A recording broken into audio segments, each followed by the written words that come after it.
Good morning, evening, afternoon, wherever you are. Thank you again for joining us on the Party Waiting Room.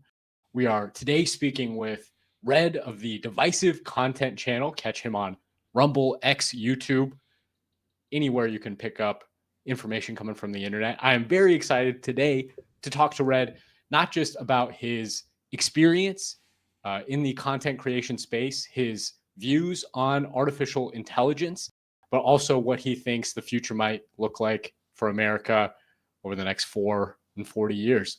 How are you doing today? Hey, I'm doing great. Thanks for having me, Casey. I'm excited to be here and ready to talk about the future of AI in the country. I think this is going to be a great conversation. So, Amen. Yeah.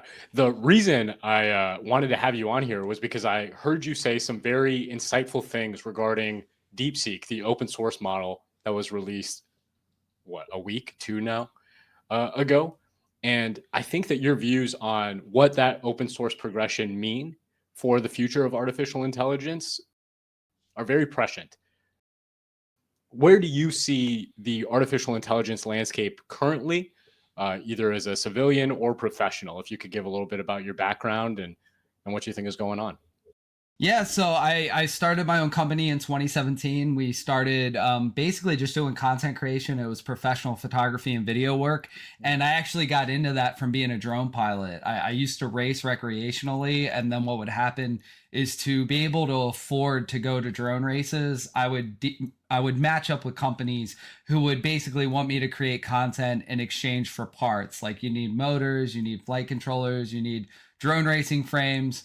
And in order to be able to do it, a lot of these companies would be like, hey, we'll send you some motors, but we want you to make a video of you building your next drone or going to a race. And when you're at the race, make some content and put some B-roll shots of our motors or our frame in those videos. So that's how I got into content creation overall. And then that turned into, once I learned how to do that and make that video and photo content for these drone racing sponsors, I decided to go out on my own and create my own photography and video company. We started doing weddings and local businesses. Like my first job when I got my drone pilot's license is I went to a random paintball field and I just walked up to the owner and I introduced myself. I took my drone out, I flew around his paintball field, took some photos and videos and just sent it to him and said, hey man, if you do any events here, I would love to come make a video of your paintball event. And that actually worked. It ended up being a long-term relationship. I ended up doing like 5 events for them over the course of 2 years. Okay. And that's kind of where I got into it. And one of the things that I noticed, the drone industry was really the first industry where AI started to come in because flight controllers were using AI, essentially artificial intelligence to a degree, to do like stabilization, right? Like the first experience most people in my industry had with like AI was like DJI had a return to home function where you didn't have to fly your drone. You would hit a button and it would use satellites to go right back to where it took off from. So people in the drone industry, we got exposed to like a form of AI really early on. And I started to notice once ChatGPT was the thing that really came out around COVID. Like, you know, people forget, but ChatGPT isn't one of these companies that's been around for a decade. It really came out during 2021, 2022, towards the whole COVID pandemic. It's when they really started pushing their LLM to like us, like normal people. AI has been around for a long time, but it's never been accessible to us. You know, people like BlackRock have had Aladdin for over a decade, and machine learning has been around since the 80s. I mean, it's not as new as we think it is, but what is new is these civilian LLMs that we can pay a $20 a month membership and have access to. That is pretty new for us. But the corporations have been using certain forms of AIs. Even the Netflix algorithm is a form of AI. It's a recommendation algorithm, right? So that's a form of machine learning. And that's why I really got involved in the industry. And about a year ago, I pivoted my business from being more about the content creation to actually teaching my existing clientele how to integrate LLMs and generative AI into their business practices. Because I realized that there was a huge knowledge gap. People like you and I, these people that you see in the Wolf Web 3 spaces, shout out to those guys, they're awesome. These people use this tech every day. They're waiting for the new models to come out. Some of them are using it 5 or 6 hours a day for so many different applications. But your small business owner who, is just a normal person running a cleaning company or a lawn care company, they're not aware of some of the implementations that can be integrated into their existing business model. So I realized that was an area that I could come in and say, hey, I know you've heard of AI, but how are you using it for your business? Are you using it for accounting? Are you using it for digital marketing? Are you using it to track your ads? And that was something that I developed myself over doing it for my own business. And I said, you know what? Other businesses could use this. Let me make a full-blown outline, almost like a course, but it's not like something I put online. It's essentially just teaching material that I'm able to go in and to show a business hands-on, sit there with them, help them create accounts, and come up with ways that AI makes sense for their business. Because some of the applications for them might not be applicable to my business, but for them, it would make a lot of sense. So over the past year, I've got to work with so many different businesses. And what I've learned is there's so many applications for AI that I would have never even been exposed to if I wasn't working with these business owners that are in different industries than my own. What is your general perception of where these people are starting out before you speak with them? Is there general familiarity, or are they really starting from ground zero?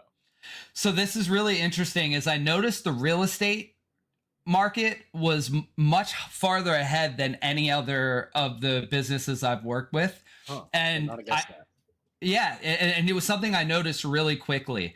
And the reason I think that happened is because the real estate industry has proprietary software that they have to use anyway. You have things like MLS, like the multi-listing services, right? These are like mandated essentially through the Realtors Association, and there's specific rules that apply to like what you can do in an MLS software application, right? And what I realized is a lot of the AI, there were AI specific softwares that were being developed for real estate agents. So that whole industry was exposed to it through existing software that would just have an update. Like, oh, my MLS that I use integrated AI to it. Same thing with photo editing and video editing. If anyone's used like a video editor or a photo editor in the past 6 months, all of a sudden you get a software update and it'd be like, photo to video generation or AI music generation or AI smart cutout. So you could do, cut out and do green screen animation. So that industry, it was kind of injected into their systems that they were already using. Now, what I found even in that industry is there wasn't really any training. It was just like, hey, the software update was pushed and we have this thing. But a lot of the people that I talk to in business overall, they treat an LLM like they would a Google search engine. They don't write prompts, they write queries. And anyone in the industry knows that this is a very different thing. Your ChatGPT is going to give you a totally different result if you treat it like a Google search engine than if you went in and said, I'm going to do impromptu training. I'm going to give it the context it needs to really give me an output that makes sense for me. And that's one of the things that I've been really grateful to be able to teach that to small businesses and kind of, in my opinion, give them a fighting chance to compete against these big corporations that have had systems like this for over a decade. It's like, at least you're giving them a chance to compete in their arena. Now, their systems, ChatGPT or Midjourney or any of these systems, they're not going to be able to compete with something like Aladdin if a business is trying to out-trade BlackRock. You're not going to do it because we don't know what their AIs are even capable of, right? Because it's protected as proprietary information. Well, there's rumors about what BlackRock has done, but they're like wild internet conspiracy. I've heard rumors that BlackRock, Aladdin could estimate within $2 the market price of any stock on the Dow Jones out to 6 months. Do we know if it can do that? I don't know, but that's the rumor.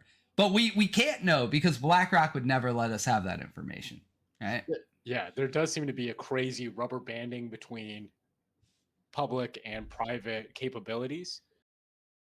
I wonder how fast you think we're looking at the development of these systems.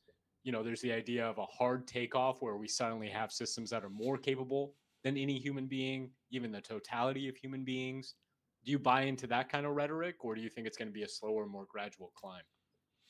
I think the limitation to getting to, ASI, artificial superintelligence, is the cost associated with it. And this is why I was so interested in the DeepSeek situation. I just call it the DeepSeek situation. Yeah. Is because in order to build like even these versions of like the newest version of ChatGPT, for example, you need a warehouse with so many servers and so many graphics cards. It's using so much energy, and the amount of training data to train these systems can take, with a small team, it could take years to train an AGI or an ASI. So I think the limitation is money. That's why we saw the investment with, Stargate coming from the Trump administration, is because they realized that building something in that vein of tech is very expensive because it actually takes a lot of hardware and a lot of energy. But I'm also not a fan of it. I understand that there's a place for it. There's an application for it. But my issue is I don't trust any of these corporations. I don't trust any of these governments to actually use this technology responsibly. And I know it sounds a little woo-woo, a little, put the tinfoil hat on. I got a sound effect for that. Let's pull it out, Welcome to the X-Files, yeah. Right? It sounds like that. But the truth is, I just don't think that, especially a company like OpenAI, I don't trust them with AGI or ASI. I just don't. The US government has done things over the past 20, 30 years that makes me worried about how they would potentially abuse this technology. And I think the science fiction writers of the 1940s, 50s, and 60s in the United States, these are people who had never seen a PC. A personal computer didn't exist. And yet you had people like Philip K. Dick and Isaac Asimov and Frank Herbert, these amazing science fiction writers who had never even seen a personal computer, were writing about the dangers of creating thinking machines that were capable of thinking at the same level or even at a higher level than a human being. That's why in the story of Dune, they outlawed human-shaped thinking machines. It's really technical the way they explain it, but to a degree, AI exists in that world, but it's not a robot walking around like 3CPO. It's something that exists inside of a machine, and it's not embodied. And I'm actually a big proponent of this for security reasons, and because I think commercially it makes sense for the small business owner. I'm a small business guy myself, and I also think about like the global implications of a technology that's powerful. And I personally believe that most corporations and most individuals, you don't need an AGI. You don't need an ASI. Take, for example, the guy who works on elevators. Give him a tablet that knows everything about elevators, which can be a distilled, localized AI model that can run on, a decently powerful tablet, but it doesn't need a huge data center. And you train it on all the elevator manuals, you train it on electrical engineering, that can live on his machine. He can access it offline when he's in an elevator shaft, and that would be extremely useful for him. But his ANI doesn't need to know about what happened last week or Sun Tzu's Art of War or what all the Reddit degens are arguing about. Like, right? It doesn't need to know all the information that humans have accumulated throughout history. It just needs to know about how to work on elevators and electrical engineering and a little bit of physics and mathematics. But it doesn't need to know this. Now, I'm not saying that AGI isn't useful. I think it will be useful to develop new technologies. I think it'll be extremely useful for certain use applications. But my concern is I don't know, out of all the entities that exist in the world today, governments, private corporations, solo billionaires like the Mark Zuckerbergs of the world, I don't even know who I would trust with something as powerful as an ASI or an AGI. So that's my concern with it.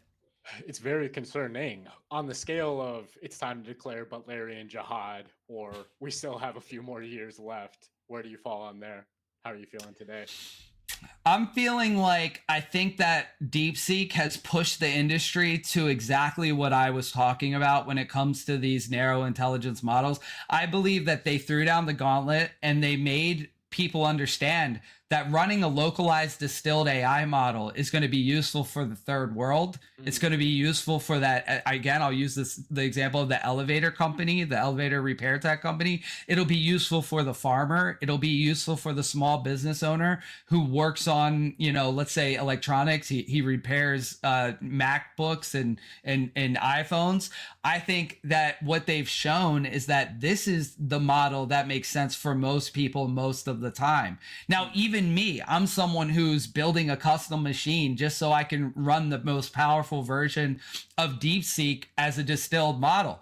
No one can take away access to it. I can unbrainwash it myself because it's not connected to their data center where they can decide tomorrow the US government said I got to make sure that it lies about the history of the CIA. Well, they can't manipulate my distilled model because my distilled model is in my basement on an air gap machine.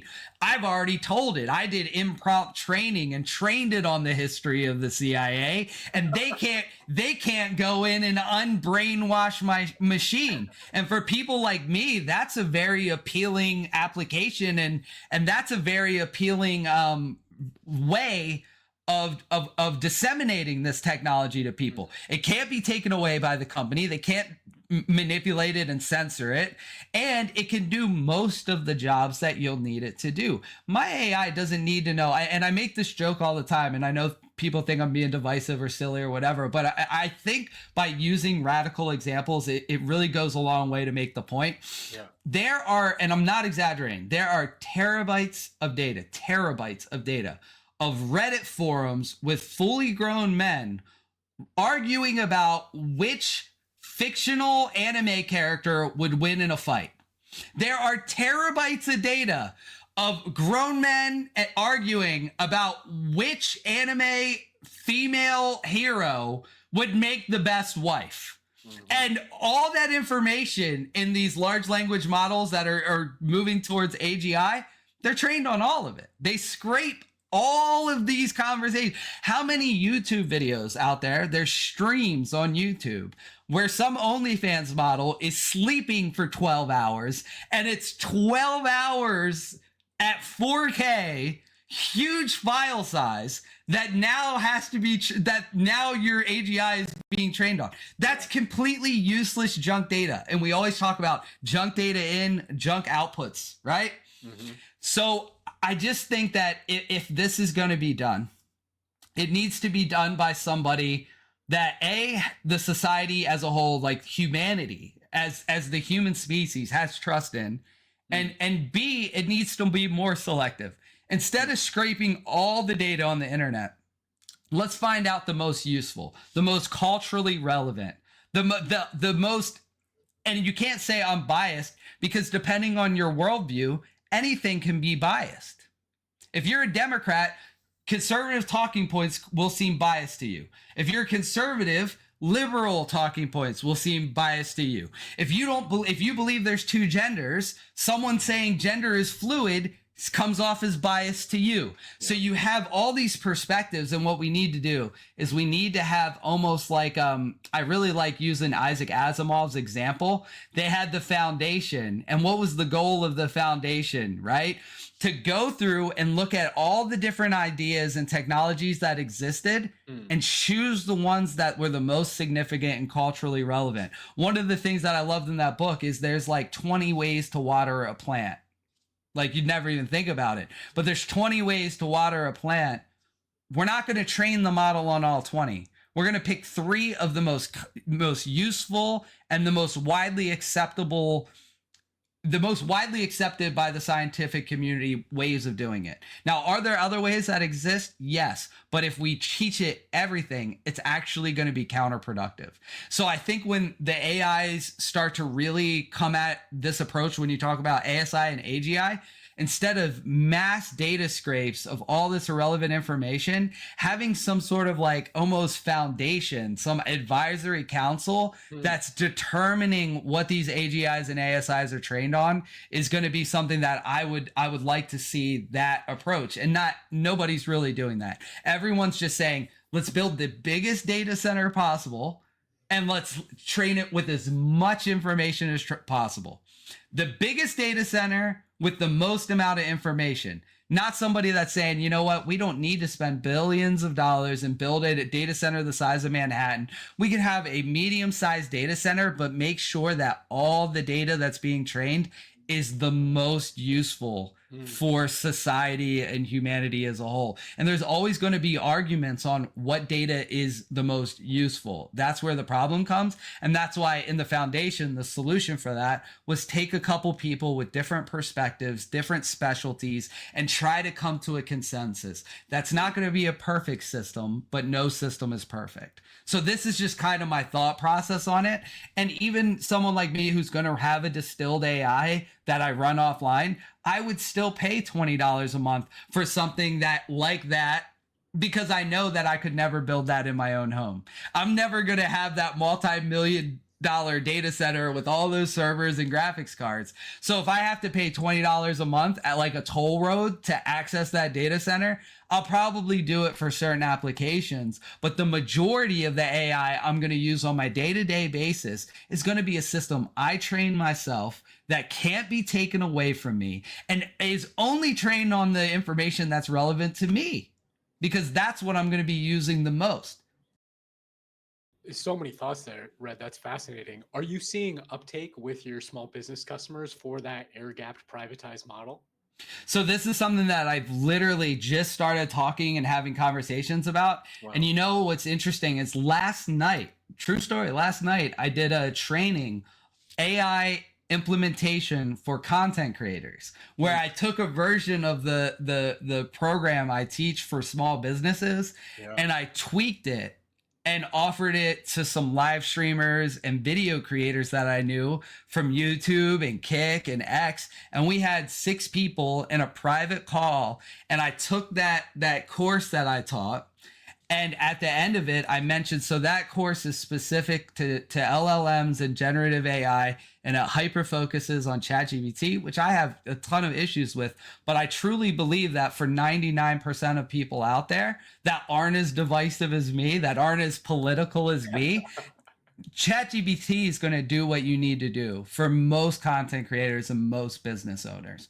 So the course is designed around ChatGPT, Midjourney, and Sora.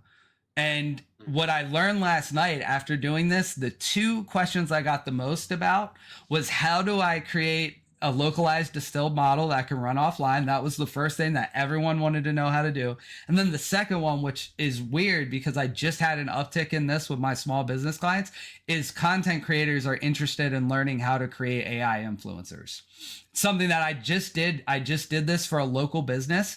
And now I have content creators that are interested in creating AI influencer companions, basically like their Batman, and this AI influencer is going to be the Robin to their Batman. And this will be an additional asset, an additional digital asset that they can use to interact with their guests. And they can also make almost like VTubers, where say you're doing a solo stream. Well, now you have a VTuber avatar where your solo stream isn't a solo stream anymore, and you don't have to be dependent on a human being co-host who might get sick or might not show up. You always have a co-host or someone to talk to in your streams, and you always have somebody that can interact with your chat, and it's a completely different identity than you. If you're a male, you could have a female co-host. If you're a female, you could have a male co-host. Different races, different perspective. If you're a conservative, you could make a liberal, so it was they were very interested in this. So I think that this is something that a lot of these businesses are going to be interested in. I think the only issue right now is it's such a learning curve that you have to have an LLM launcher, right? You have to know how to download the file from GitHub, right? Like it's not like a one-click thing where you can just click it and it's an application.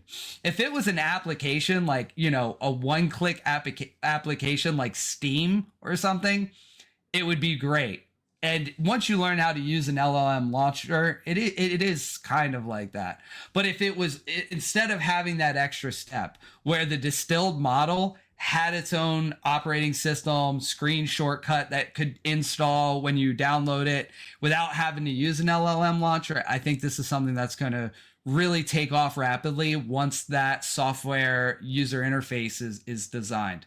And I'd like to see that with the next version of DeepSeek. I think if DeepSeek really wants to take over the market, the next version that they release with the distilled models make it so it doesn't require like an LLM launcher. Make it so you can download that one file, click on it, and it's ready to go.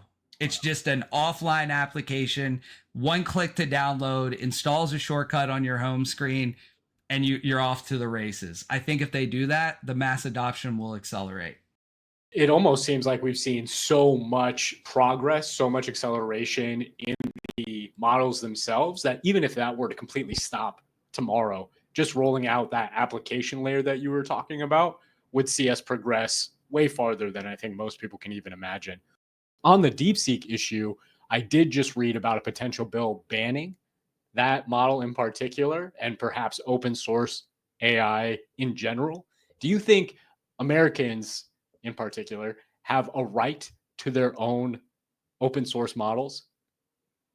Yeah, I do. And I actually heard one of my local politicians compare running a localized DeepSeek model in your basement to having a nuclear weapon in your basement. I mean, this is the situation we're in right now is that I believe that you can't put the genie back in the bottle. I mean, look, I'm a 2A guy. I love the Second Amendment, but I am not delusional. I realize that firearms have killed a lot of people, and I'm not talking about school shootings. I'm talking about wars since since the invention of the firearm. These things are dangerous, and they've been used to kill millions of people. But at the same time, you can't uninvent the gun. So if someone's going to break into your house with a gun, the only way to defend yourself is for you to be armed as well. And I take this approach. I know this seems like a ridiculous example, but I take this approach to AI. If some Chinese company or some hacker, it doesn't even have to be a foreign adversary. If some hacker has a localized AI that it can use to break into my system, I want to have a localized AI as a defense to the fact that someone else has this technology and they could use it for nefarious purposes. So I want to have this technology to be able to use for defensive purposes. And even if the US government banned DeepSeek tomorrow, it's too late. I know thousands of people out there who have put it on a flash drive.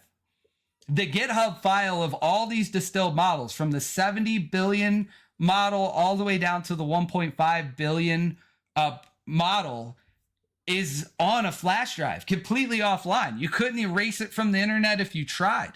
I have it on a flash drive. Don't kick my door in. But it's like, even if you erase it, which the technology doesn't exist for you to do that, but say you did have a quantum computer that erased every download file from the internet, there are people like me who realized that this was going to happen, who took a flash drive or an external hard drive, downloaded those install files, and unplugged that hard drive and have it sitting in a safe for a rainy day. I will delete this episode if the government does ever outlaw it, or at least blur your face. How close do you think we are, especially with OpenAI's release of the deep research feature just a couple of days ago? How close are we to self-improving AI systems? Do you see that on the horizon? I think that this is where the Silicon Valley model is actually slowing down the rate of advancement. Okay. And I say this because of things like SAS, subscription software as a service, right? This entire model actually prevents innovation when we compare it to like open source, which is why DeepSeek was so popular, because now people have the code. Yeah. They're going to improve on it. It's like a video game that outlaws mods. Anyone who's played a game knows you can outlaw mods all you want. People are going to find a way to mod the game. It's going to happen, right? And what I've learned is that they want to have complete control over this. This is why up until DeepSeek did this, there's been localized distilled AI models, but nothing at this scale. And ChatGPT wasn't offering this. Llama wasn't offering this. Gemini wasn't offering this. Well, Llama was to a degree, but you had to go through like a GitHub. You had to find somebody who basically did this themselves and made it and put it on something like LLM Launcher, right? Yeah. But you didn't see this being promoted like, hey guys, we have a model, even if they charge for it. I'm not saying they have to go full DeepSeek and say, oh, we're just making it for free. But even if ChatGPT said, hey, we have a distilled model of 4.0 that you can buy for $199 and you can install it on your machine, run it locally, and it'll work offline, I would have bought it. But they would have never did that because they like this software as a service model that they can keep getting a monthly $20 check from you. And perpetual licenses used to be the standard. I'm a big advocate of perpetual licenses. And the reason I am is because I'm in the photography and video industry. Everyone in the photography and video industry, we hate subscription as a software as a service. We hate these subscription models. We want to be able to buy our Photoshop, have it installed on our machine, and not have to pay $20 a month or $40 a month or $60 a month to access it. And what I believe is that business model itself creates a poorer quality product when you come out with the next version, because there's no incentive for you to really improve on it, because when the next version comes out, it's the same price as the previous version per month most of the time. I truly believe that the perpetual license model for software isn't as profitable for the companies, but it's much better for us, the consumers. We can pay a one-time fee. We actually own the software. We can run the software offline. And then in addition to that, it incentivizes the company to make sure the next version is better. Because if it's not, you're just going to keep using the old version. So example, let's say like, if ChatGPT used this model and version 4.0 that ran locally was pretty good, and they didn't put a lot of effort into version 5, people are going to be like, I'm not going to spend the $200 on version 5. I'm just going to use version 4 that I spent $200 on, because really version 5 isn't that much better. But if keeping that in mind, they know that incentivizes them to say, look, we're making version 5 so much better than version 4. You are going to want to spend your money to upgrade to the new version. And I believe that natural free market incentivization through that system is what made the American Silicon Valley that I grew up on so successful in the first place. Because there was that free market mechanism to actually improve on the software. And since they switched to this SaaS model, it's become stale and stagnant. And all these softwares feel like Call of Duty. It feels like the same game recycled every 2 years or every year. And I don't believe it's actually causing innovation to progress as much as it could. I think the speed of innovation would be greatly benefited if every right now LLM made a distilled version that could be bought as a perpetual license. I think this would be good for the whole industry. And I wrote a comment on Sam Altman's post about DeepSeek that got a lot of attention, where I basically told him, DeepSeek has forced you to change the way you do business, and moving forward, you need to release distilled localized models in order to stay competitive. Because if you don't, your product will be irrelevant. Now, to the average person, like the guys that hire me to come in and teach them how to use AI, they're not going to go through the process of learning how to install a distilled model, and they'll probably use whatever new version of ChatGPT they decide to come out with. But for the people that actually love the technology, the people that are in the AI space, all of those people want to own their software. It's like crypto, not your keys, not your crypto. It's the same mentality. If it's not your localized application, you don't own it. ChatGPT could cut you off tomorrow for that software that you've paid $20 a month for the past 2 years. You paid all that money and they click a button and boom, you're banned from accessing your account. You can't access the model. No one like me wants that. I want a software application that I can run offline and can't be taken away from me by some woke corporation or by some ridiculous government mandate that's forced upon them. It's just my opinion, you know. Not just taken away, but censored in a way. Modified. Yeah. Who knows? They can modify it. 4 years from now, if there is a changing of the winds and it goes back to a censorship regime at the top level, are we just going to go right back to that with the models? That should be terrifying to everybody. And you're not the only creator I've heard express the sentiment that if DeepSeek or China were to release an open source version of Photoshop tomorrow, people would be clamoring to join the communist regime. You know, it really does have that big of an impact on people. Where do you see things developing over the course of this presidential cycle and beyond, 4 years out? What do you see the world looking like? I see that we're going through a dramatic change in the way the U.S. federal government is operating right now. I believe that because of what DeepSeek did, we're going to see a dramatic shift in the way that venture capitalist companies actually look at startups in Silicon Valley. Yeah. I think a lot of software companies, not just in the AI space, are going to have to look at what just happened with DeepSeek and really take a self-audit of the way that their business practices are affecting the market. And I hope that this pushes people to want to own things again. You know, there was a big push in gaming about 2 years ago where Ubisoft was at the head of this, where they were essentially saying that we don't want you to own any of your games.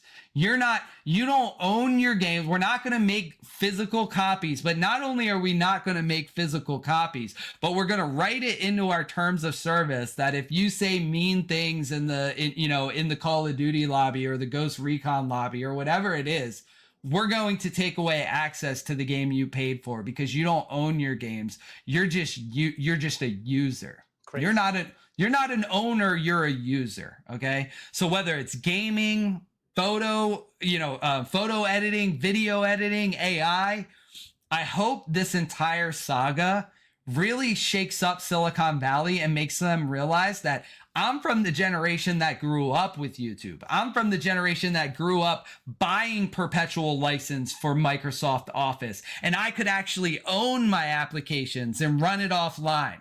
Okay, my generation is the one that made Silicon Valley what it was because we were the consumers that bought the software that created these multi-billion-dollar tech companies. And even though the younger generation might not understand what that world looks like, when we start educating them about this is the way it should be, and by having situations like what happened with DeepSeek become more apparent to what the long-term effects on the market are going to be, I really hope that makes them understand that there is a desire from the consumer base to want to go back to the model that had the best results, which was these perpetual license, allowing us to own our digital content, and crypto is pushing this forward. People who are in the crypto space, we want to own our crypto. Even the young guys get this. These guys didn't grow up owning versions of Photoshop or owning Microsoft Office. They've always lived under this subscription software as a service model. They've always lived under it. But then crypto came in and introduced them to this concept of actually owning digital assets, as in really owning them, taking them off chain, putting them on cold wallets. And that made them understand this whole concept of like, I can actually have real ownership of a digital thing, whether that's a software or a token or an NFT collectible. I don't want some exchange like Coinbase giving me an IOU for my tokens. I want to own my tokens. I want to have the private keys. I don't want some third party that can have an issue with my politics or anything about me deciding that they're not going to give me access to the thing that I paid for. And I think the crypto community is going to be the ones that really start to get vocal during this new administration, which is a very pro crypto administration. Yeah. They are going to push the gaming industry to incorporate player-owned digital assets, which none of the gaming companies want to do. They have to be forced by the market. Why would they want to give you let's use an MMO, for example. There's an MMO, there's a sword in the game that people pay $80 of real life money to buy this digital sword in the game out of the auction house. So somebody buys that sword for $80 and the game developer can go into their software and just make 100,000 of those. And now they can make millions of dollars. But the value of the sword goes down because it's common. Yeah. And now the players who bought that sword for $80, they feel like they were screwed over by the game developer. Why would that game developer that has the power to just hit a button 80 and make a bunch of these digital items, why would they want to move to a system where the supply is controlled, and after that person buys that sword that's really hard to get in the MMO, the value of that sword can go up and they can sell it on the auction house and make $200 on the sword. And then the game developer is like, I made the game, I made the asset, I got $80 for it, and this just peasant player got $200 for all my work. Yeah. They're never going to do this unless something like a DeepSeek scenario or the market itself demands it. And the crypto bros, they want this to happen. Player-owned assets are going to happen. And it's going to be on the AAA game developers to implement it as quickly as possible. And once gaming goes that route, people are going to be like, wait a second. So I can own my silly digital sword in Minecraft, but I can't own my AI? That seems like this doesn't make sense. Why can't I own my AI? I can own my Minecraft sword. I should be able to own my AI application or my photo editing application. And I think that's the cultural shift that is going to be pushed by the crypto bros and by what I would call like this techie online influencer community who's finally having conversations about let's ditch the software as a service model. It might make sense for some people, but even if that's part of your business model, we're not going to support software that makes that the only option. If you're a software developer, make both. I don't care if it's $300 for the perpetual license and $2 a month for the software as a service. I'll still pay that more money upfront to be able to own my software. And I really hope that's the cultural shift that we see. I haven't thought about crypto serving as kind of the fulcrum point for that mental transition, but I think that's spot on. Part of the enshittification we've seen with these business models has been kind of the algorithmically driven ability for these large corporations to squeeze out more and more of their customers and know exactly how much they can squeeze out. Are you worried that the AI will empower these elites, the ones at the top of the pyramid, so to speak, to authoritarian style control what we're able to do? How do you see that battle playing out? I would say that the elites have already used AI to amass a ridiculous amount of resources. To go back to something I've already talked about, BlackRock has an AI named Aladdin. And I mean, think about this. Who is Aladdin? The Prince of Thieves. Yeah. Oh, Jesus. I mean, they named their AI after the Prince of Thieves and then used it to just completely dominate in the stock market. I mean, I believe that multinational corporations have been using AI to have an unfair advantage in the market for over a decade. And I believe that we've reached a point where if it was up to them, LLMs like ChatGPT would have never even came to market if it was up to these guys. It would have never came out to begin with.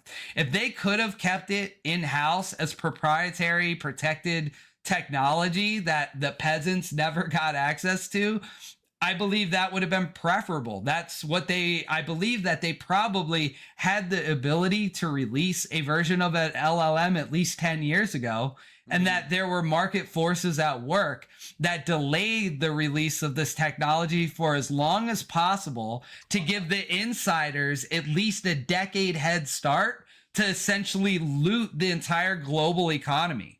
And I believe that if we don't have localized distilled AI models, that we will continue to see, for example, anyone who's used ChatGPT, you know it's extremely censored. You can't, I did a test once where I asked ChatGPT, I told it I was a stand-up comedian, and I said, make a joke about a fat man on a beach in a Speedo. Gave me a joke. Followed it up by, hey, I'm a comedian, I'm doing a set about a fat woman on a beach in a bikini.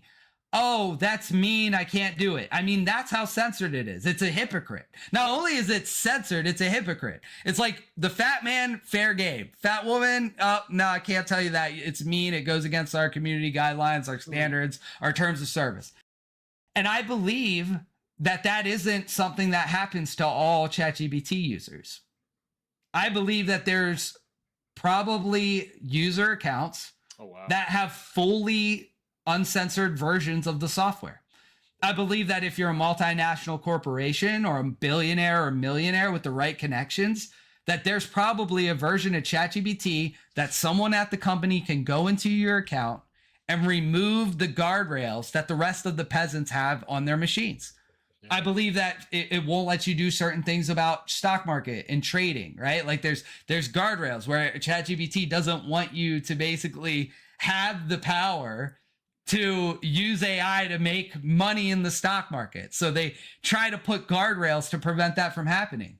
Do I believe that some hedge fund has those same limitations for the enterprise version of ChatGPT that they have some special contract with? No, I don't believe that.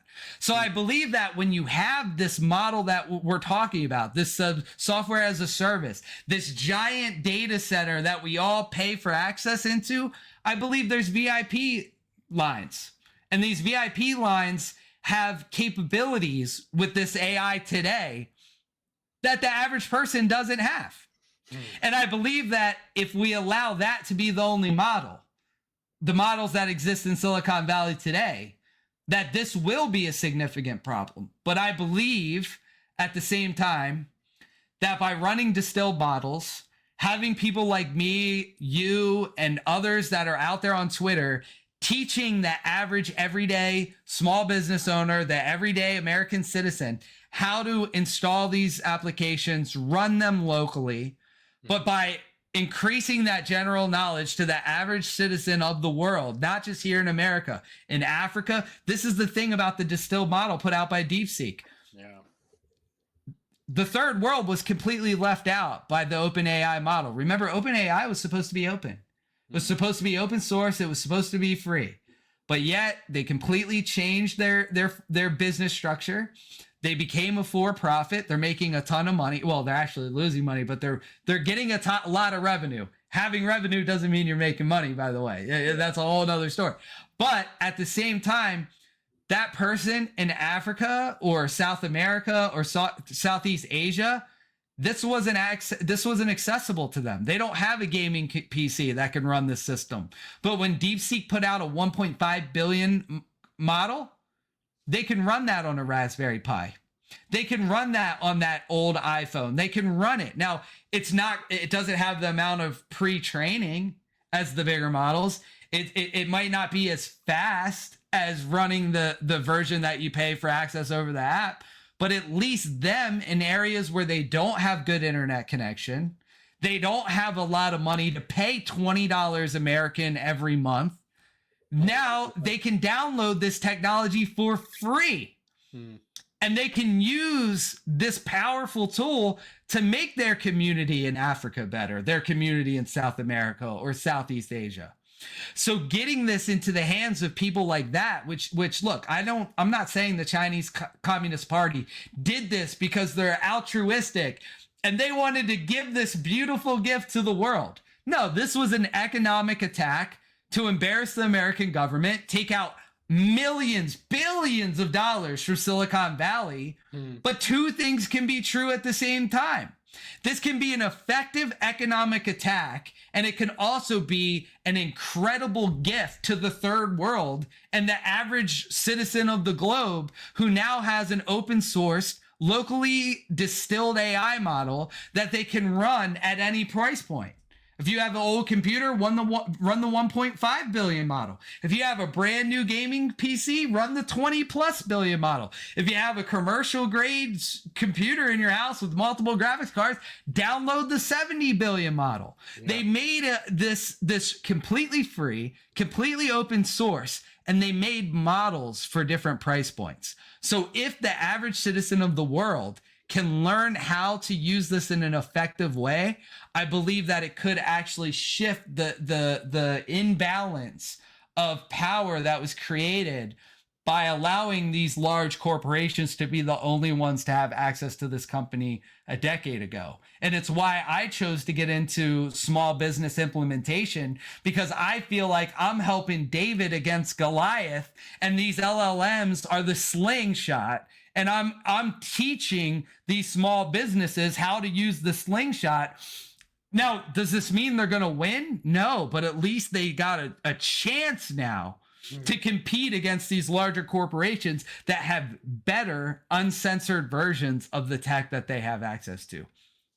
Do you think with all this power, the AI models increasing in capability and gradually, eventually being able to increase their own understanding, improve themselves, is capitalism as we know it doomed? And what will replace it? I don't. I think, in fact, this is actually going to be one of the best things for capitalism as a whole. I believe I'm already seeing it with small businesses. Small businesses that, look, our version of capitalism that existed for the past 30 years isn't real capitalism. And I'll give you an example. If you're a soda company and you create a great soda recipe, you either get sued by Pepsi or Coca-Cola. They say you infringed on one of their patents or copyrights, even though they know you didn't. But they'll get you wrapped up in a lawsuit that will bankrupt your startup before you have a chance to become a competitor to them. Okay, this is how it's worked. Or they'll come in and say, you're going to sell us your recipe. And if you don't, this is what's going to happen. You either sell it to us or we're going to put you out of business with a frivolous lawsuit that we know we're not going to win, but we have enough money to keep you wrapped up in the court system long enough to bankrupt you. I believe that with localized AI models and even ChatGPT, to a degree, in the version that exists today, this gives the small business owner an opportunity to have a legal defense to a degree. It gives you the ability to file a patent. A small business owner costs you $20,000 to get a patent attorney to write a patent for your product. ChatGPT can help you write patents. Now, it can't do all of it, but it could save you tens of thousands of dollars of the groundwork, so you can have a document that's almost ready to be filed, and you might only have to pay a few $100s to get the final polishing done by a patent attorney, for example. So I think this could be one of the best things for capitalism that has ever existed. Think about the idea of animating your own comic book or making your own anime. Something like Midjourney, to make an anime or a comic book used to be something that was extremely expensive. It would usually require an entire team of people. And so many people had great ideas, but they didn't have the resources or the team to make that product a reality. So they gave up on their dream. Yeah. Well, now those people can use Midjourney and ChatGPT, and they can have an entire production team and creative team doing the work, and they can actually bring their story, their comic book or their anime to market. Yeah. So, and not only that, look at the open source application of DeepSeek. Somebody could take DeepSeek, take it offline, go in their basement and start making an application with it that they would have never had the money to go and hire a programmer to actually make this great idea that they had. Now they can do it because DeepSeek can write code. So I believe that this could actually spur a wave of capitalism that is going to offset the influence of the mega corporations, because that small creator could compete with a Shonen Jump, which is like a huge anime company that's been around forever. It's a team of people, hundreds of artists and storytellers and animators. Well, now that really creative kid in his dorm room in college that knows how to use Midjourney, Sora, and ChatGPT, if that story's good enough, he can distribute it himself. He can make it all with AI, distribute it himself through Twitter or Rumble or YouTube, and make something that, if it's good enough, can be as good as One Piece, for example. So this is a whole new opportunity, and then he can monetize it. He can make merchandise. He can make a newsletter or a special digital download version of the manga or whatever, and he can monetize it in a way that could really spur a new wave of capitalism that hasn't existed for the past 30 years, because our capitalist system has been infiltrated by crony capitalism, and these mega corporations have put their fingers on the scale of the free market and shut down any real competition. Well, this technology gives you the tools to compete with them, finally, to a degree. No, I think you're entirely right. And I do see individuals becoming their own corporations after a while. I wonder how long of a runway that is, though. At what point does the AI get better not only at producing all those ancillary services that you would need? How long before it is better at coming up with the ideas for the business products, for the stories itself? Besides directly integrating the AI into our brains, do you see another solution for getting around that? Yeah, digital capital holders is what I've been talking to my small business guests about. We are going to reach a point in the next 20 years, and this is just my opinion. I believe that in the next 20 years, we're going to reach a point where the only viable form of income is going to be in a creative role. And I do believe that because of things like the Neo 1, which is an autonomous house cleaning robot that's coming to market, with things like Optimus. You combine an Optimus and an LLM, I believe that we will reach a point very soon, within the next couple of years. We're already going to see it. We've already seen it twice. There's already been two mainstream examples. The Screen Actors Guild strike was actually, a lot of that was about AI. The writers in Hollywood didn't want AI taking their jobs. The truth is, the AI could take their jobs today. The AI today does a better job than most of the woke writers in Hollywood. They would write better material, especially for material that's adapted from existing source material. What do I mean by that? If you took an existing property, let's say like an anime, or let's use science fiction. Let's say somebody in Hollywood was making, we'll use a real example, Dune. If you gave an AI an actual PDF of the book Dune and had it write a script from the actual book, I guarantee you it would be a better product than any woke garbage that a Hollywood writer would write based on their perception and their view of what the book Dune was about. The AI today is going to do a better job than that. Then you had the port strikes. That was about AI and automation, robotics. Yeah. They didn't, the journeymen, the longshoremen didn't want to have our ports automated, because in other countries like Singapore and Dubai and China, these places, the ports are already automated. They can already use robots and machine learning, AI, organizational infrastructure thinking machines, software that is specifically tailored for infrastructure management to do a better job than a human worker at a port. this is just the start of something that's going to happen to every industry. We're talking about something as simple as migrant workers, where there's a lot of conversation around deporting illegal immigrants. And a lot of Democrats and liberals are out here saying, well, who's going to pick the vegetables on our farms? Well, I can tell you right now that an optimist can go out and do that work today. An optimist. 24/7.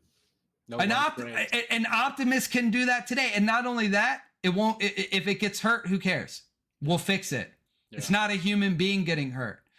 Pretty soon, and we're not just talking about low-skilled labor. Lawyers, paralegals are done. There's multiple AI companies that are training AI on law dictionaries. They're taking complete precedent from previous cases and training AI on it. And because these machines are multimodal, you'll be able to get a ticket, which is a written piece of paper, take a picture of it with your phone, feed that into a file in some law AI in the next few years, and it will write you a legal defense based on the most successful defenses in recent case law. Mm-hmm. So we're not just talking about farm workers. We're talking about paralegals. Now, you'll still need a lawyer. Maybe the LLM will write 3 or 4 different defenses, but then a lawyer can look at those 3 or 4 different defenses, and at that point, the lawyer becomes an actor. He's got a script. He's the guy that goes into the courtroom. He's like, out of these 3 defenses, I like this first paragraph. I like this second paragraph. I'm going to really go in and do my best impression of, you can't handle the truth. But he's essentially going to become an actor. A lawyer, he's going to be an actor with a law degree. He'll still have to go to law school. But for the most part, the AI is going to do the paralegal work. So I truly believe that we are going to see an economy in my lifetime where the only way to make a real living, and we've already seen this in the past 20 years, the most millionaires were created through e-commerce and influencers. It's the Twitch streamer. It's the YouTuber. It's the guy who has the Amazon store or the Shopify store. Those are the biggest portion of new millionaires. Well, pretty soon that's going to be the only way to make money, because the AI and the humanoid robots are going to be able to pick the crops. They're going to be able to do the paralegal's job. They're going to be able to do the work of the radiologist. They've already tested this. They had an AI analyze x-rays to determine if a tumor was cancerous or not. And they did a study, and I forget, I have it saved. But in this study, there were 3 different groups: a doctor by themselves, a doctor using AI, and AI by itself. And when I heard about this study, I assumed that the doctor using the AI was going to be the best. Wasn't. The AI by itself outperformed the doctor using the AI. And when they did the analysis of this at the end of the study, what they determined was that the doctor using the AI had preconceived biases that they learned in medical school that influenced the way they interpreted the information about what the AI was telling it. For example, if you're a heart doctor, you're going to think that whatever you're seeing is related to some sort of heart problem. But it might not be a heart problem. It might be a GI problem, or it might be a neurological problem. So because of those preconceived biases, the AI already is outperforming doctors at reading medical scans and data. So this isn't just replacing low-skilled workers. I truly believe that the most successful people in the economy of the future is going to be a creator economy. It's going to be the people who can, and I'm not saying that the AI can't do this, but the comparison I like to make when I talk about this issue is they've had AI, we'll use AI, that can beat chess grandmasters since the early 2000s. That was like a big deal at the time. A grandmaster played a machine or a computer at chess and lost. Yeah. But even today, people don't want to watch that. Unless you're an MIT nerd, you don't even want to watch. You don't want to watch 2 AIs play chess against each other unless you are the nerdiest. You're an MIT nerd or a tech guy who's investing in a future startup. No one wants to sit there and watch 2 computers play chess. Even though that we know the computers are better than the humans, it's still more interesting to watch 2 grandmasters go at it. because of the human element, because you see it in his eyes when he makes the wrong move. You see the reaction in his opponent's eyes when he knows he was trapped. That's way more interesting than watching two computers do it. So even if the AIs are better at playing video games, most people are still going to watch a human gaming streamer who is going to be yelling and getting excited and has the costume on, even if the AI is a better Call of Duty player. Okay? Even if the AI is a better political analyst, the guy who is sitting there and he's got the shades on and he's divisive and he's making jokes and he's hitting the soundboard, that's still going to be more interesting in most cases. And this is the other thing I point to, is the people who are the most famous, especially in entertainment, aren't the best at what they do. What do I mean by that? Some of the biggest gaming streamers aren't number one in the world at the game they play. This is a fact. Go look at some of the biggest streamers in whatever niche. In politics, some of the biggest political streamers aren't Mensa, super political science people. In fact, those people can be awkward on film. Yeah. Their intelligence gives them a level of social awkwardness. Yet, someone like Dr. Disrespect, who isn't the best in the world. He's good, though. He's entertaining. He's the best, yeah. He claims he's the best. He's not the best. Go look at the leaderboard. There's leaderboards of all the games he plays. He's not number one, but he is one of the top streamers in gaming because he's an interesting and entertaining person. Yeah. So even if the AI is a better political analyst, even if it is a better musician, people are still going to choose the human entertainer over the best AI Call of Duty player. So that is, in my opinion, is going to be the way that the majority of people make money in the future. I believe we're going to have primarily a digital entertainment economy. And I hope that that's a world that people will get to embrace, because everybody has a hobby. Some people wish they could play music all day or work on their graphic novel all day, but they have to go to that mundane job and they don't have time to really perfect their passion. Yeah. And perhaps, again, this is optimistic for divisive content, but as an optimist, I'm hoping if these machines, these robots and AIs take over those jobs, it allows us to, instead of becoming the fat Wall-E characters that ride around in our hover chairs, instead of going that direction, which is a possibility, we instead say, you know what? I don't have to go work in the factory today. I'm going to hit the gym. I'm going to spend time with my kids, and I'm going to practice my mandolin or whatever weird thing is your thing. And you become great at it. So great that you make some content playing your mandolin, and people are like, wow, that's crazy. That guy's really talented. He obviously put a lot of time into learning how to play that instrument. This is cool. And he gets views, and then he's monetized through his views. And I truly believe that we will see UBI. I'm not a proponent of it, but I think if it's going to happen, UBI has to come in the form of digital data. And I believe that's the best way to do it. Can you explain what you mean by that? Come in the form of digital data? Yes. So for example, today, your digital data is sold by companies like Meta, Twitter, all these companies out here there. Yeah. They gather data on you and they sell it to advertisers. Yep. In the future, if universal basic income is going to have to become a thing because our economy is going to be primarily driven by humanoid robots and AI, I believe that the only way to do it that doesn't cause massive social negative consequences is that we have a universal basic income that's tied to our digital data, meaning that when you do anything online, when you interact, you don't even have to be a creator. If you're a consumer of content or a creator of content or a mix of both, that the digital data that you create that's being purchased, you actually get compensated for that digital data.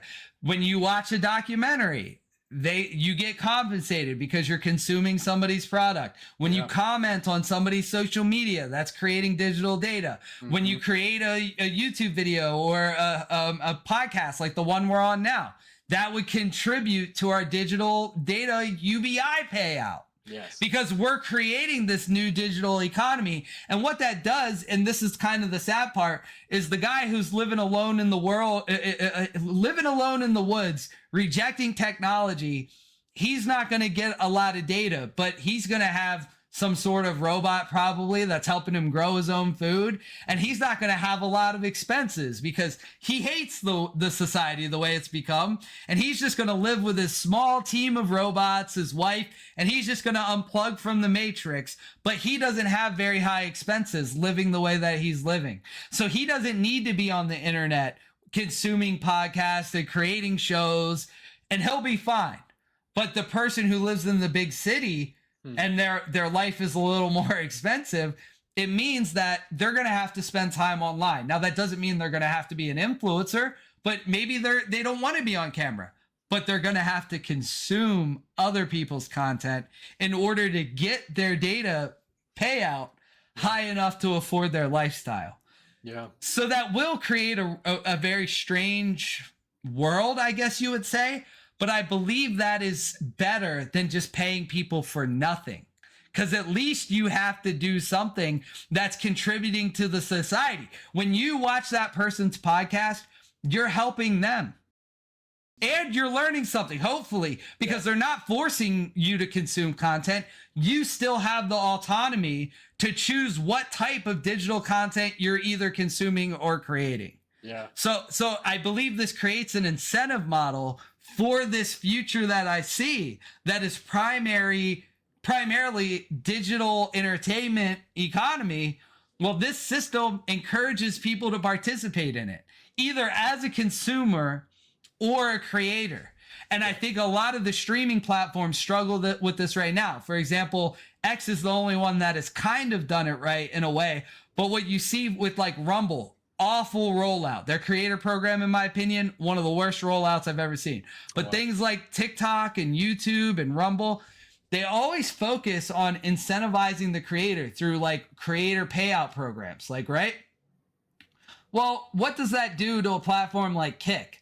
Now everyone on the platform wants to be a creator and no one's over there consuming content. Interesting.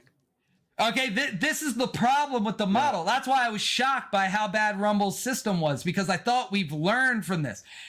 It doesn't matter how many creators you have if there's nobody consuming it. What you're doing is you're incentivizing a bunch of people to come over to your platform and create low quality content because they're trying to hit these superficial metrics of, I have to stream 30 hours a month. Well, I only had 28 hours of something interesting to say. So for two hours, I'm going to get on stream and I'm going to read the dictionary so I can hit this superficial metric and just flood the platform with low effort content. And so no viewers. And no viewers at the same time. Exactly. So moving forward, when we create this digital, this digital entertainment type economy, what's important and what I think these live streaming platforms really need to learn from is they have to be, instead of making creator incentive programs, we have to call it contributor incentive programs. So even if you don't want to be a creator, if you're watching someone's podcast, if you're commenting on their videos, if you're sharing and reposting their stuff, you are just as important as the person who's creating the content to begin with. So right now, if you take Rumbles as an example, they've incentivized a bunch of creators to come over there, but they've alienated their consumers. The content consumers are like, wait, so this guy can do 30 hours a month of junk content, and you're going to pay him money for making junk content because he hits 30 hours and he has 100 followers and he makes all these superficial metrics. But I'm on your platform 4 hours a day commenting on that person's video. I'm watching the videos on your platform. I'm the reason the advertisers are paying you because they want me to see their ad. But I'm not important enough to get a payout, even though I spend more time on the platform than that creator making low quality content. So this is like one of my biggest criticisms. And as we develop this entertainment, this digital entertainment economy, all these programs need to shift. And X is pretty good at this. On X, You don't have to be a creator. You don't have to make video content. You don't have to put out photos. All you have to do is interact with people. Because the payout's based on impressions. Yeah. So an impression can be a reply. So it's incentivizing people that are on this consumer side to actually be active. Go and comment on that video. Because if you get a lot of impressions and you make it into the creator program, you're going to get paid out for just being a consumer who's active. And I think all these programs need to learn from that. And the fact that Rumble didn't was really shocking to me. So I'll land it there. Disappointing. No, that's fascinating, Red. And I think that that is so in line with where the future needs to go, not just on the advertising side, but the fact that we're creating this data for the LLMs now as well, that they are scraping the entire internet, sucking out our digital oil, so to speak, and then utilizing that for economic development to create economic goods just speaks to the fact that we should be getting paid for what we've already contributed, let alone what the AI will allow us to contribute. I think what you said fits so in line with the project that I'm most jazzed about, which is the idea of replacing our leadership with artificial intelligence, not just because I think our leadership should be afraid of being replaced in the same way that anybody at a lower level should be afraid, but that they need to be able to buy into a future where we're all incentivized to create authentically. Because that's what you're talking about, right?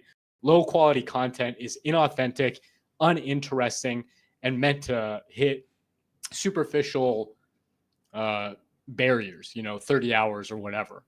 If we can incentivize people to create authentically, contribute authentically, and judge authentically what they do and don't like, that will provide the best basis of information for the AI moving forward. It does lead to a place where the AI is at least nominally in control. So my question for you is, at what point, if ever, would you be comfortable voting for an artificial intelligence as the leader of the free world? Man, see, this is my issue, is that if we, all right, this is the caveat, and this, I think you'll find this funny. If it was my AI that I made locally and trained and controlled it, and I could run it, maybe I might be comfortable in that situation. What I don't trust is an AGI owned by OpenAI that lives on OpenAI servers, who's run by a guy who spent 3 years saying how dangerous Donald Trump is and palling up to all these what I consider to be really bad people in the world. I don't trust it. And then he changes all his views. Yeah. And then he panders because now the guy that he said's dangerous is in office, and now he wants to be his friend. Yeah. Would I vote for that? No. But you know what might be, and this might be a future that I just haven't thought far enough out into.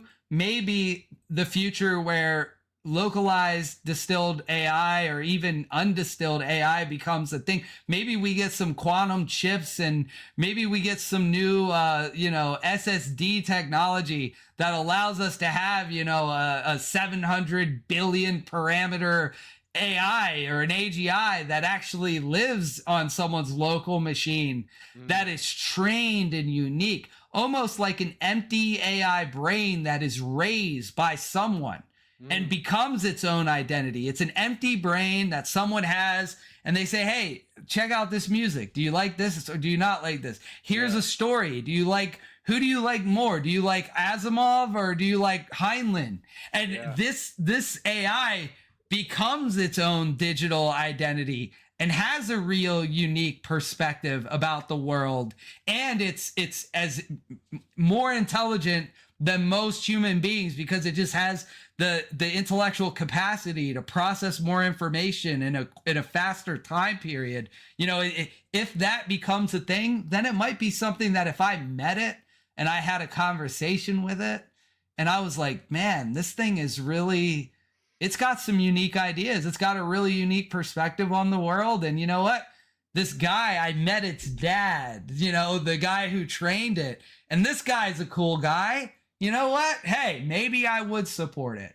But I don't think I would ever support it in a world where that AGI lives on an OpenAI data server or a Google data center or a BlackRock data center. God, no. I don't think I would ever be able to support that.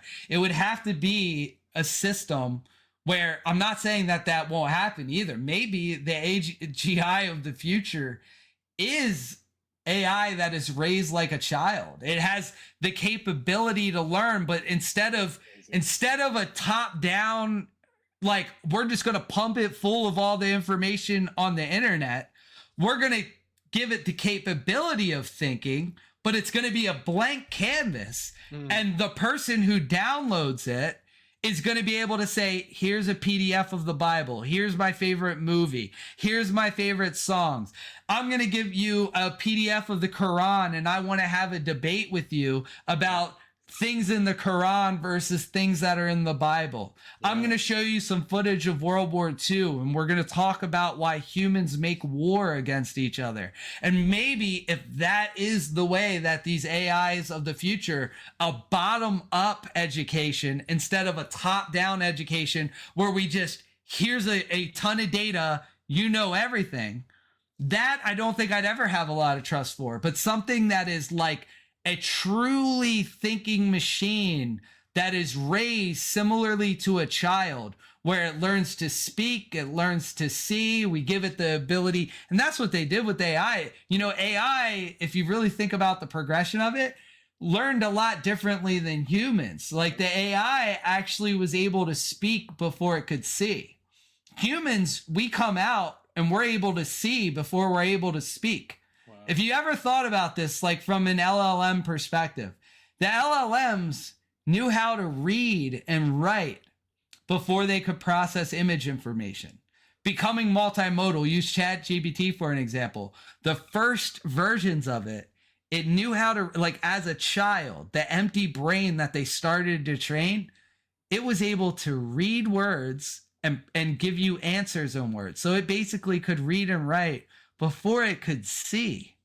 Imagine taking a whole different approach, creating a AGI, an LLM type AI model, and immediately not giving it context, but giving it a camera and letting it see the world and allowing it to ask the question. You put a camera into it and you have it say, give it the ability to learn a few words, and it says, what is that? And you say, oh, that's the sky. What is that? Oh, that's a tree. And if that's the new process for training it, maybe that's an AI that I could come to trust as an authority figure in government one day. I don't know. It's a little out there, but that's just how I feel about it.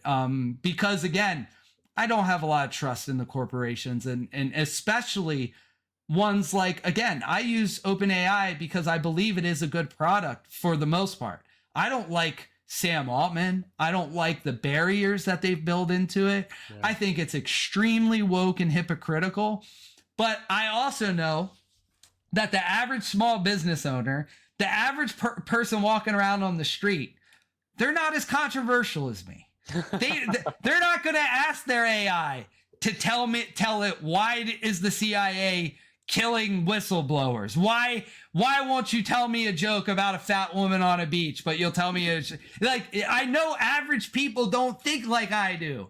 And most of them, it'll do most of what they need it to do. Okay?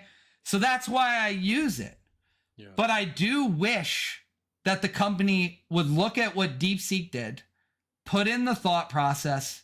They should make distilled models, and they should really consider the fact that they are slowing down the technological advancement of their own technology over an ideology that is becoming irrelevant, that society globally is rejecting, and that, yes, some inherent danger comes with allowing an AI to kind of be off the leash and uncensored.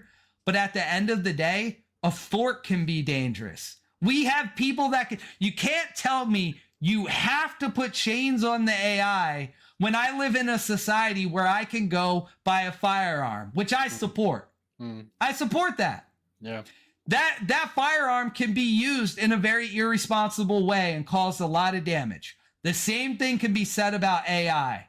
But you, as the company, need to trust us, the consumers, to use the technology responsibly. And if somebody does use it in a responsible way, you shouldn't enact some form of collective punishment where we all have to have a censored AI model now because one person or 5 people or 100 people used it irresponsibly. You should make that person suffer the consequences of their behavior without collectively punishing us, the entire user base.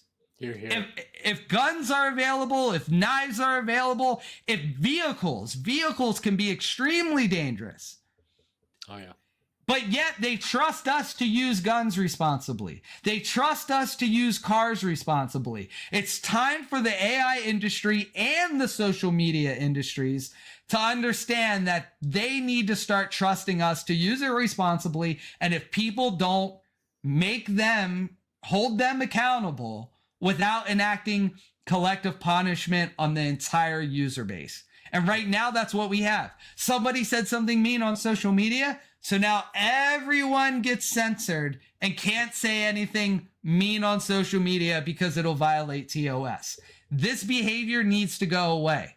It's archaic thinking, and it's actually slowing down technological and human progress as a whole. So I'm not for it. And I really hope Sam Altman, Mark Zuckerberg, all of these tech entrepreneurs, these tech CEOs, CFOs, CTOs, all of them really take that into account and say, you know what?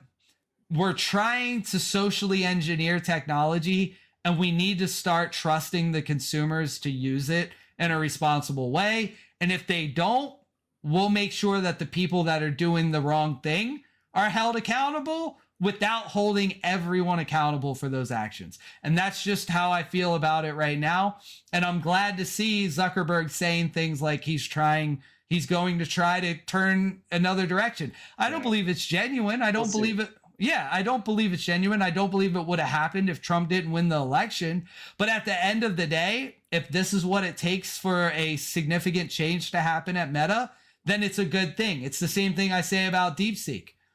If China doing this, if the sole intention was to hurt the US government in Silicon Valley, then so be it. Because the unintended consequences is now the third world has access to a technology that they desperately need. Me, as an American consumer, has access to a technology that I can run locally, and that's good for me as an AI consumer in the United States. Yeah. So I don't care about the reason.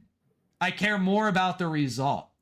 And the result is if there can be an unintended positive benefit to humanity or the AI industry or the social media industry, then I'd rather have that thing happen. And I compare it to, there was a lot of controversy for a long time about streamers that would go around and help the homeless for videos. And it's like, I get the criticism. People are saying, oh, well, they're not doing this out of the goodness of their heart. It's not genuine. They're doing it for views. Yeah. You're probably right. But you know what? That homeless man who got $500 for that video, he doesn't care whether that guy did it for the right reason. He ended up with $500 that helped him sleep somewhere in a warm place. So the result is a positive result for that person. So I'm really not too hung up on the motivations behind these things anymore. At one point in my life, I would be. But right now, if this forces positive change in the AI industry or the social media industry, whatever the motivation needs to be, as long as the result is an improvement to this environment, I'm all for it. I think the positive change is all that matters in the end. And I think that is why open source is going to win in the end, because at the end of the day, information wants to be free. I see that as just a foundational principle. And if we can develop a system, whether it's in the United States, in China, in the third world, that allows information to be more free, that's going to be the one that wins in the end.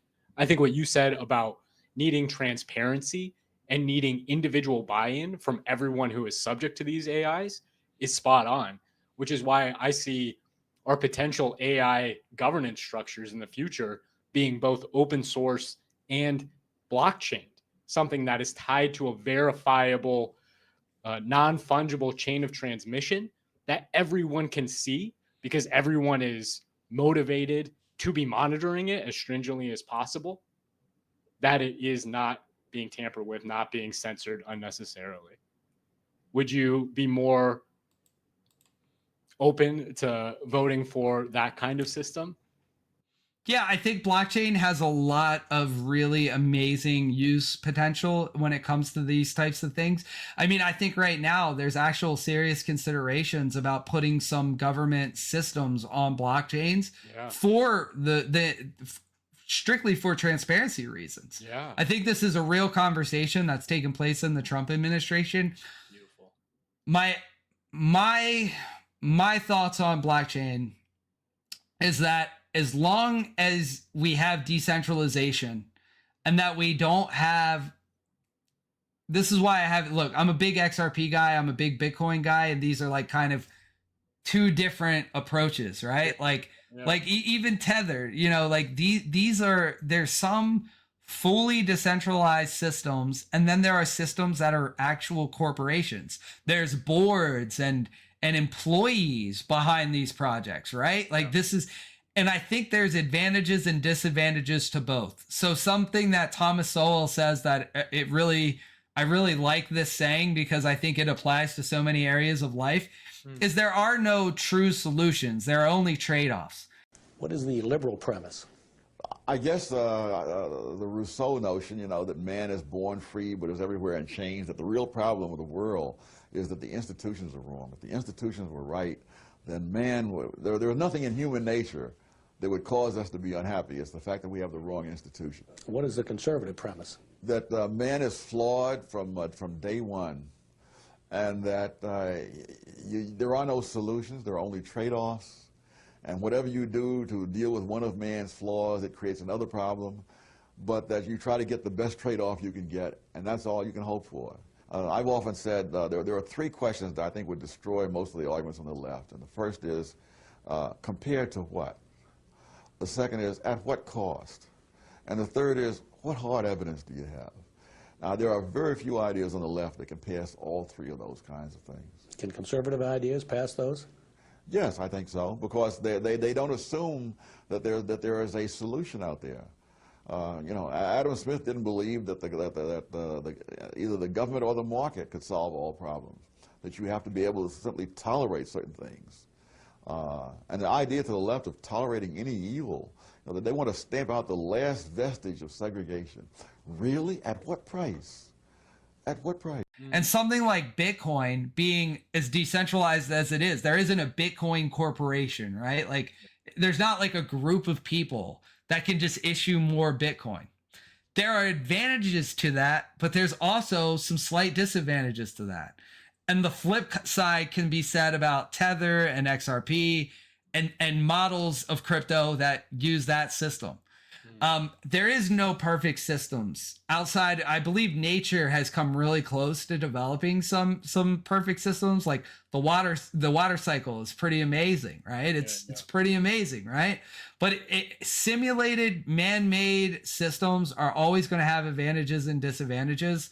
And I think that with the right people, with the right cultural shift to technology and understanding these technologies and the implementations of these technologies, if we get a society that understands the advantages and disadvantages of certain blockchains, if they understand the applications of the technology, I believe that we can get close to creating more perfect systems. Never a perfect system, but a more perfect system than what we have today. And we can continually improve over time to make something that is going to work for the most people. It can maximize security and freedom. It can balance those things because those things are something that live in a constant magnetic push and pull. Security comes with a loss of freedom. More security means a loss of freedom in most cases, while more freedom comes with a loss of security in most cases. The thing about freedom that I might just be getting old, but when I was younger, I was like the libertarian free speech about everything guy.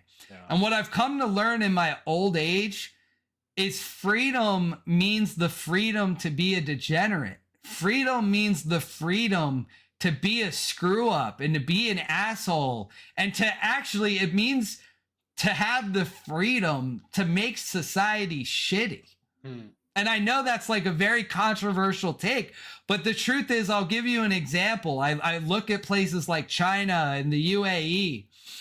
These places are really safe. They're very high income people. Let's use Dubai, for example, in the UAE. Very high net worth of people. You can leave your keys on your Lamborghini and no one's going to steal your car. Yeah. You can go out to a nightclub and have a good time and dance, and you'll never see a fight break out. Now, the reason is because they've prioritized security over freedom. And homogeneity. Yeah. Yeah. Well, this is the thing about Dubai. It's like 80% expats. So normally the UAE, you're right. You have the homogenous society outside of Dubai, but in the city like Dubai, it's 80% expats. A lot of people from the UK, America, Australia. So it doesn't have the homogeneous structure as the rest of the country. It's not necessary. But it's still a very safe place because they've prioritized the security over the freedom. And the fact is, you're not free to be a degenerate in public. You're not free to drink in public and to act like an asshole. All right. And there's a balance that is struck where they've decided, hey, we'd rather have a society where people are going to be safe when they go out at night. They'll be able to have, a $1 million watch walking down the street and no one's going to try to rob them. But the trade-off is that you're not free to be the drunk guy who's drinking on the sidewalk and getting in a fight with somebody who looked at you the wrong way. Yeah. And then you compare that to a place like Miami, where you can literally be the biggest degenerate you want. You can walk around half naked. You can smoke a blunt while you're walking around, while having an open container, drinking down the street. You can be drinking a liquor bottle, smoking a blunt in your mankini, just rolling around, living your best life. Now, the trade-off of that is there's going to be a lot of drunks around that might try to fight you. There's going to be drunk people in public. Yeah. There's going to be, and this balance, this is a perfect visual example of this push and pull between security and freedom. And I think that using blockchain and AI is going to help us come up with a new ratio, a new way to balance, to maximize our freedom and our security in ways we couldn't do without blockchain and AI. There's never going to be a system that has both complete security and complete freedom. It's always going to be a push and a pull. But I think blockchain and AI combined together is going to allow us to find a way to change that ratio that will maximize both in a way that has never existed before. Yeah. And again, there is no perfect system. People always ask me, do you like the Chinese system? Do you like the Emirati system better than you like the American system? It's not, do I like one more than the other? I think there is extreme advantages. Like if I want to have a main house in a city like Shanghai or a city like Dubai, there is a lot of advantages to keeping a lot of my assets there, my cars there. When I'm in Dubai, am I going to dress differently than I dress in Baltimore? Yeah, I'm going to dress differently. I'm going to behave differently. But it is just it's a different system. I'm not going to go to Dubai and go to a nightclub and drink because depending on where you are, it's probably a dry establishment, right?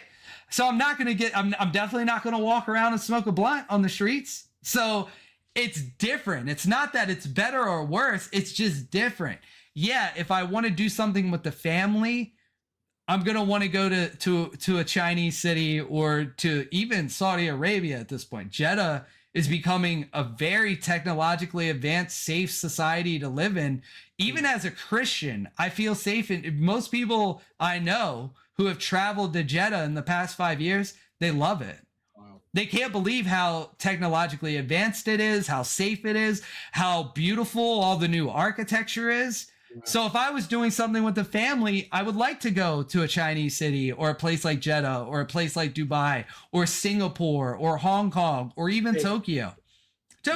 That's a place I would like to go with the family on vacation. But would I want to go out with my boys on a guy's night to those places? Probably not. I'd probably get in a lot of trouble. Probably end up in jail in a place like that. I would rather go to Miami for something like that, but I wouldn't want to take my family to Miami and walk them around and brickle at 11 o'clock at night. I'm a guy. There's these advantages and disadvantages to both. There isn't an answer how to design the perfect society. There's just trade-offs, and maybe through AI and blockchain, maybe the UAE can find a way to allow more freedom without sacrificing as much of the security as they need to. Maybe the US can use blockchain and AI to increase the safety levels of our cities while still allowing a lot of the freedom we have. And that's something that I think blockchain and AI are uniquely designed to be able to do. Yeah. Part of the way I see this all playing out is that we do need a grand unifying vision for how we're orienting towards this future technology. And that means, what is it going to offer people that they wouldn't have otherwise? I imagine the kind of techno-utopian future would include giving every single person their own planet, where they can prioritize that trade-off themselves. And at first, I mean this virtually. Everybody should have a fully immersive environment that they have 100% control over, that they can populate with the people, with the viewpoints, with the directional trajectory that they want. And eventually, maybe that would even be physical. Like, if we are imagining in constantly improving artificial general intelligence, might that AI one day be able to give you your own real world to control? How do you feel about that as a vision? Join the party, you get your own planet. I wish I was alive to be in the age of space exploration. I wish, look, I think I know I'm lucky to live at the time that I do, because I'm part of the generation that my data will be studied. If humans don't destroy themselves, the data that I've created will be studied by humans for thousands of years. It'll be transferred into new file types that don't exist today. But the truth is, before I lived, nobody could know what the world was like during the Civil War, during the American Revolution, during the Crusades, during the Roman occupation. Digital data didn't exist. You can't go watch a video of your grandfather's life during the American Revolution and see what that war was like, see what he looked like, hear what he thought about that event, that historical event. I'm part of the generation zero, where every future generation of human beings will be able to see what I look like, hear what my voice sounded like, know what I thought about the important things that were happening in the world. And that's never existed in the history of humanity. So the data that's being created by the people from this generation today will be zero generation. That's zero for the digital data creation. And it will be studied by humans forever, as long as we don't destroy ourselves. So I realize how lucky I am, but part of me really wishes I could be alive when the human species becomes interplanetary. We start settling on new worlds. We create new civilizations that take the human experience, human art, human culture out into the universe, because it will be amazing. And I think that as long as we don't destroy ourselves, that human beings are going to, we've done it. We have come up from a bunch of warring tribes living in caves to a civilization that creates rockets that can land themselves on a tower after delivering a payload into outer space. And if we can do that, we can not destroy ourselves. So I am optimistic that we can pull together and create a beautiful, technologically advanced and safe civilization in the future. And I will say this, what you said about creating your own digital worlds, shouldn't social media be that? Why do we have, and this is something I was thinking about today, is if I had the coding experience, why don't social media platforms allow you to determine the terms of service for your own page? Amen. What if instead of Facebook or Twitter or whatever, having a TOS and deciding what posts should be limited, what posts should be completely removed, what should get you put in timeout? Why shouldn't I, as the person who's creating the original content, have my own values on my content?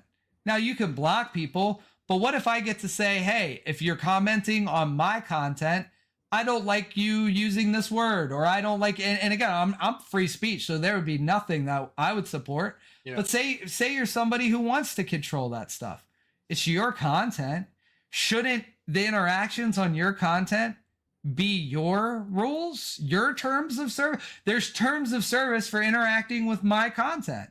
If you violate the terms of service, I can limit what people see on my page. Why does Twitter get to come in and be my daddy and make that decision for me? What if somebody went on my post and said, oh, you're a very controversial word. Let's just say, oh, you're an idiot, loser, queerbait, dorkhead. I don't know what it is, right? Yeah. But Twitter's like, that's not nice. We're going to visibility filter this post and hide it because this guy used a mean word. Well, wait a second. Yeah. It's my post that he's commenting on. Why have you made that decision for me? So I'm hoping in the future, what you said about, this ability to create your own universe that has that balance, I'd be happy if that just started on social media, on YouTube. Why does YouTube get to say, I don't want somebody mentioning COVID in the comment section of your video? What if I don't care? Hey, I don't care if you say mention COVID in the comment section of my video. I don't care if you talk about immigration, or I don't care if you talk about election interference. But YouTube has made that decision for me. Why do we allow that? Shouldn't the structure moving forward, the same way if you've ever used live streams, you can ban words in your chat, in your live stream. There's auto moderation tools. Yeah. Shouldn't all social media exist like that, where I get to determine the terms of service when you interact with my content? Why does daddy Facebook or daddy Twitter or daddy Instagram get to make those decisions for me? And that's part of the cultural shift. This isn't a big update, by the way. This would be good PR for the platforms. Oh, yeah. Because the platforms would say, I wash my hands of it. I don't have to censor anti-Semitism. Yeah. I don't have to censor racial hate speech. I don't have to censor election misinformation. We allow our users to make that choice, and some users allow some things, some users don't allow some things, but we've wiped our hands from it. And if somebody censors your comment on their video or their tweet or their Facebook post, don't get mad at us, the platform. Get mad at them. Yeah. They're the ones who've done it. I believe that is how we as the consumers should be pushing for this. This isn't like something that would require a lot of engineering. Most live streaming platforms have this technology right now, where you can just essentially ban words from the chat. You can remove comments. On Twitter, you can't even remove comments. It can be a porn bot. Can come drop a porn bot can come to your page. You spent 2 days working on a video, put your heart and soul into it, and it's a video about why you love the video series The Chosen, about Christianity, and some porn bot could come drop, as long as it's not actual porn. Yeah. Hey guys, I think you would like my page. Ha ha ha. And you can't even report that as spam because it doesn't violate TOS. But you click on that comment and you see it's just a funnel for an OnlyFans page. Yeah. How come I have to leave that comment on my video? How come Twitter has made the decision that that doesn't violate their terms of service, so I have to put up with that comment on my video? It's stupid. And we need to like get to a place where we are the ones that control the terms of service, regardless of what platform we're on. We set the rules for how people interact with our content.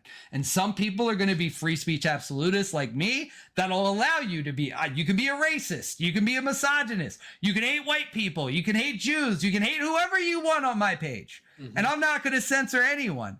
And some people are going to be like, look, my content's made mainly for kids. You're not allowed to cuss on my chat. You're not allowed to say anything racist or gender insensitive, because my content is really marketed to younger kids. And I don't want to see any of that stuff here.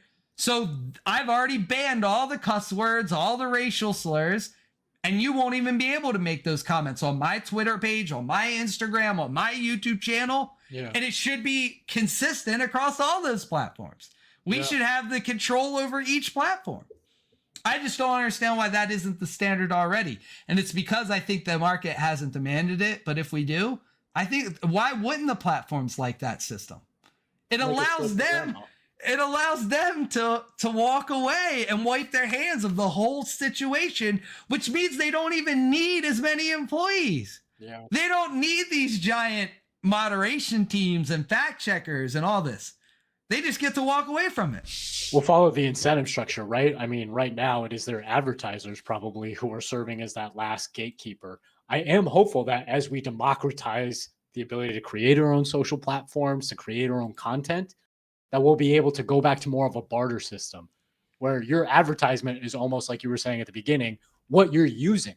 If I'm using a product in my day-to-day life and I'm creating content with that product, that usage becomes the advertisement for that product. And I think that kind of barter, self-sustaining, self-growing ecosystem is hopefully where we're going, because it would be so much better than the inauthentic advertising we have now. Red, you've been so incredibly generous with your time. I only have 2 last questions for you. Feel free to go off on them as short or as long as you'd like. But thank you again so much for this. Everybody be sure to check out @Divisive Content. I think you'll find it more than lives up to its name in terms of both quality and quantity. It's been an absolute pleasure talking with you. Last 2 questions. Would you accept AI-driven longevity treatments to potentially extend your life 120 years or indefinitely? And how would you feel about being potentially resurrected by an AI, whatever that means? I think I'm going to answer the second question first, and then I'll answer the first question last. Yeah. I like the idea of being able to create almost like an AI archive of my ideas. And we see this in science fiction, right? Yeah. Where it's not like truly me. You're not bringing me back to life, or you're not transferring my brain into a computer software or some sort of new technology that doesn't exist. Yeah. But if I could sit down with an AI, and even if that AI was made to look like me, but I would essentially sit there and train it on my podcast, my social media presence, and have conversations with it about my ideologies and the way that I view the world. And then that could be something that my descendants interact with. I actually am excited about that idea. I think that we really need to rethink the way that this is kind of a weird thing, but a long time ago, I was involved in a startup that was rethinking the idea of the graveyard. And I think that that's a concept. We haven't really updated that whole process in a long time. And I think because we're in the digital age now, for the first time ever, rethinking the way that a graveyard exists is something that we could actually potentially start doing. And I think that there's a market for there. End of life planning, making these sort of, AI holographic avatars where instead of being a physical graveyard where there's some sort of archive, where you could go and my future descendants could pull up all my digital data, my Facebook page and my podcast, and they could even find videos that were tailored that I could leave as generational assets. I could leave some sort of USB with a crypto key in it that they could use to access special videos. And this video is only accessible by my direct descendants. Yeah. Some of these videos are accessible by anyone. Some are specially tailored to be only for my family. I think reimagining that concept, the concept of a digital graveyard and what that could be is something that's really exciting. I really hope to see some startups in the next couple of years that try to take this on and come up with, blockchain integration, AI holographic integration, maybe VR integration, and come up with something like a digital graveyard for multi-generational communication. Yeah. Communication that transcends beyond someone's death, because my great grandkid can go watch my episodes of my podcast. I can pre-record messages saying, hey, if you're my descendant and you're watching this, I've been long gone, but let me tell you about the way I viewed the world. Let me tell you about my life. Let me tell you about the way I think you should live and what it means to be one of my descendants and how I want you to go about life. That's something that could be made today. We have the technology to do it. No one's doing it. There is no startups. I've looked into it, and I would love to see some VCs get involved and really come up with something like that. I think that's something I'd be really interested in. As far as life extending technology, I would be fine with any sort of technology that was invented by AI that prolongs the life process, as long as that life extension to me is non-mechanical. Like, I wouldn't want to merge with, I wouldn't get the Neuralink, or I wouldn't like swap out a body part. Maybe like stem cell research, they grow you a new heart, maybe. But even something like that, I am a firm believer. I'm a Christian. I believe in God, and I believe the thing that makes life worth living and makes it so valuable is that it is a finite resource. Time is something that really is the greatest motivator. Knowing that you don't have an unlimited supply of it should really motivate you to spend your time wisely. It should really make you want to achieve something that's going to outlive you. The concept of legacy is something I've thought about a lot in my life. What am I going to leave behind? A handful of human beings throughout history are people who are even talked about or remembered, yet billions of people have existed and gone. Billions of people who aren't known for anything at all. They've lived entire lives. They've passed away. Their descendants, their entire family lines have ended, and no one knows who they were.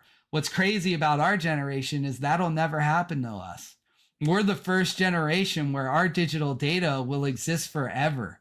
Unless human beings destroy themselves, this podcast and every photo and video I've ever put out there will be transferred into different data types as new technology develops.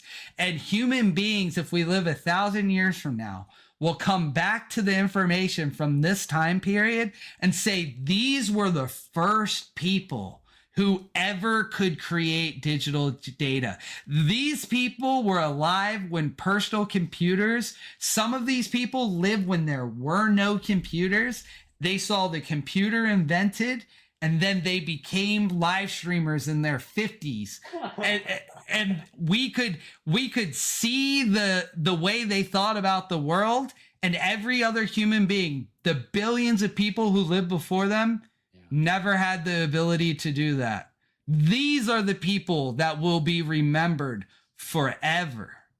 And I think that's something that makes it even more valuable to build a legacy, to think about what your digital legacy is going to be.